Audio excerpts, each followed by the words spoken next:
તો વડાપ્રધાન નરેન્દ્ર મોદીના ભૂતાન પ્રવાસનો આજે બીજો દિવસ છે। પીએમ મોદીએ થિમ્પુમાં નવી હોસ્પિટલનું ઉદ્ઘાટન કર્યું।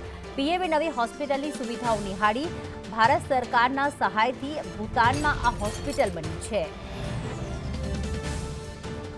તો વડાપ્રધાન નરેન્દ્ર મોદીએ આ હોસ્પિટલનું ઉદ્ઘાટન કર્યું છે। આપણે એ જણાવી દઈએ કે ભૂતાનના થિમ્પુમાં જે આ હોસ્પિટલ બની છે તે ભારત સરકારના સહકારથી બની છે, જેના કારણે વડાપ્રધાન નરેન્દ્ર મોદી જ્યારે 2 દિવસના ભૂતાન પ્રવાસે ગયા છે ત્યારે તેમણે આ હોસ્પિટલનું ઉદ્ઘાટન કર્યું હતું અને ખાસ આ હોસ્પિટલની અલગ અલગ સુવિધાઓ નિહાળી હતી, જેના કારણે ત્યાં આવતા દર્દીઓને યોગ્ય સારવાર મળી રહે।